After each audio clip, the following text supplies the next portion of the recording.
Two new buttons have been added to the top toolbar in View 7, Record Macro and Play Macro. In the top menu, you can also see that Python has been replaced with Automation. Among the Python commands, now being a part of the Automation menu, a couple of new features are also available.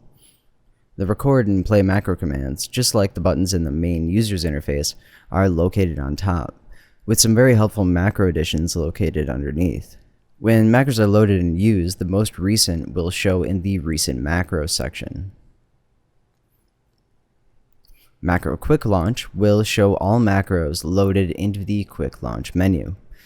To add macros to this menu, you can select and open the Macro Quick Launch editor.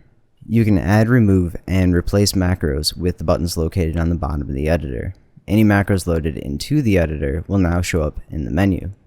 Once a macro is part of the Quick Launch, the ability to assign a keyboard shortcut becomes available, and this is located in the Operation tab of the View Options panel.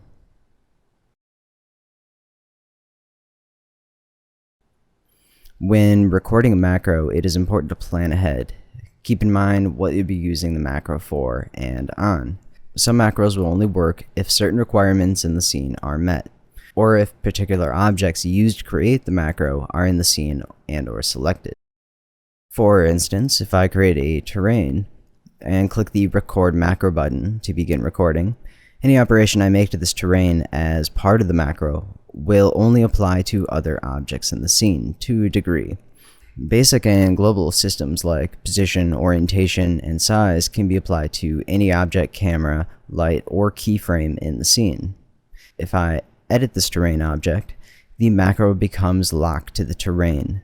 Playing this macro on any other object, like a tree, the macro will fail when it reaches the first command in the macro that does not match the selected object, because there is no way to edit a terrain altitude function on a tree.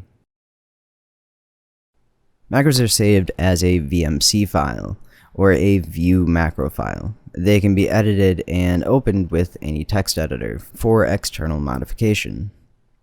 When recording, loading a material, or importing an object into the scene, the file name and its link to the content folder are recorded into the macro.